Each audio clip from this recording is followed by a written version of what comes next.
So we're at the Formula K track today, and in the past we brought big bikes here, but to be absolutely realistic, the track's just too tight for a big 1000cc superbike. But when we got the R7, we thought, sheesh, this is the right spot. Am I right? Yeah. How many laps have you done approximately? 432. I'll check on the fuel gauge. No, there's no tuning in there. No ABS. It's got ABS? It's got ABS, no traction control. So what's lacquer is every corner you can kind of tweak it up on the back wheel. Now, this bike came under a lot of international scrutiny because the old R7, you might remember, was raced by a man called Noriko Haga. It was a 4-cylinder superbike. What these guys did, they've gone parallel twin, and they've used the engine from their MT-07 and their T7, which makes sense. A lot of people say, why are they only building bikes with parallel twins these days? And it does feel like that.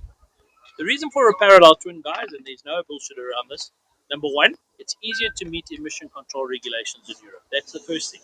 The second thing is development costs. Obviously, 2 pistons, 1 little crankshaft, etc., a lot less moving parts. It's cheaper to build. Yeah.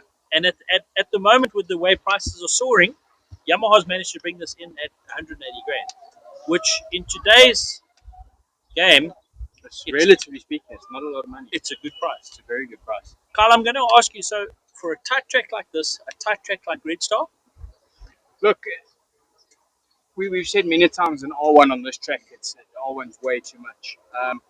Slowly getting temperature in the tires and everything like this. It was cold this morning. You had to run a few laps. This can also be a bit tight for the R7. Yeah. But once you start going and you get a rhythm, you start having so much fun. It feels like you're on a small bike. Yeah. It's a pleasure to ride. You have so much fun on the tight track. I think at Red Star, it'll be very interesting to see on a lot longer straights and everything. There we go. So Yamaha, we need to borrow this motorbike again. That's fair enough. I used it as a breakfast runner for the weekend. I went and collected it from Yamaha on Friday. Saturday was a rain out, and I took it out for a few kilometers yesterday, and then again this morning. I find it's very racy. So guys, I think Yamaha are aiming at this at an entry-level superbike. That's my opinion. It's got that same feeling you get when you sit on an R1 or a 5.8 or something like it. And it's got the looks. It's beautiful. I mean, on the way here, everyone was just, hey, wow. Even just parking it. Do you see how many O's wanted over just to have a look? The one advantage with this motor is, unlike the 1000ccs and that, 1000ccs, you kind of have to rev in town. Yes. With it being so linear, the power curve, it's got brilliant torque. You can just ride it. So you can ride it day to day. Yes. If you don't mind a more racier position to its cousin. Absolutely. But I think I'd take it over its cousin because of its look. Well, the T7 is such a linear. The beauty of this engine is, and Yamaha really have got it perfect. It's got great torque lowdown. It accelerates fairly quickly. It's not a screamer by any means, but it gives you a nice poke. It gives you that lacquer feeling when you open the throttle. And top end, I've got to 160, 170 easy on this thing. And the other nice thing about a parallel twin that you've forgotten to mention, Carl, it makes the bike nice and narrow. So just coming home from Yamaha, we live on the East Rand, on the freeway. It's one of those bikes you just go.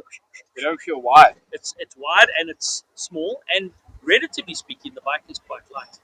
So this is the new R7. We're going to take it out for a little bit longer today, and you can read our full feature in the June issue.